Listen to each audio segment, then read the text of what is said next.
কোনো মামা খালুর দেশ নাই, বেগম পাড়া নাই, আমাদের পাড়া একটাই, এটি আমার গর্বের বাংলাদেশ।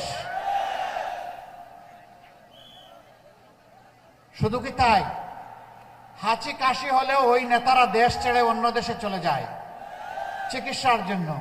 দেশের প্রতি কোনো আস্থা নাই, অথচ তারাই একসময় কেউ না কেউ বাংলাদেশ শাসন করেছেন। তো সেই জায়গাটা গড়লেন না কেন? হাসি কাশির চিকিৎসার জন্য এখন বিদেশে যেতে হয় কেন?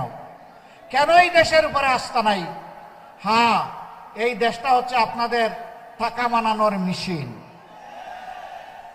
জনগণের টাকা হাতিয়ে নেবেন, লুণ্ঠন করবেন, ব্যাংক ডাকাতি করবেন, শেয়ার বাজার লুণ্ঠন করবেন, তারপরে সমস্ত টাকা বিদেশে পাচার করে দেবেন।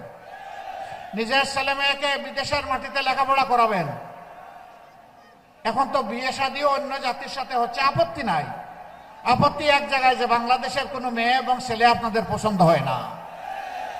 বড় ভালোবাসেন দেশটাকে, নিজে পড়ে আছেন ইনকাম জেনারেশনের জন্য অবৈধভাবে।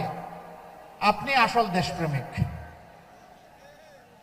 দেশপ্রেমিকের অভিনয় আমরা এই ভণ্ডামি আর দেখতে চাই না। দেশপ্রেমিক হলে সকল কাজে দেশপ্রেমের পরিচয় বাস্তবে দিতে হবে, মুখে নয়।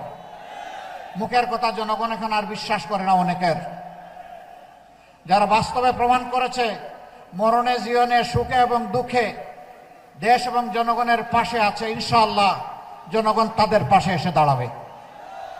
আজকে বাংলাদেশের সর্বত্র ন্যায় এবং ইনসাফের পক্ষে, আধিপত্যবাদ বিরোধী, চাঁদাবাজ বিরোধী, দুর্নীতিবাজ বিরোধী, মামলাবাজ বিরোধী একটা সমাজ বিনির্মাণের জন্য জনগণ আজ একাট্টা হয়েছে।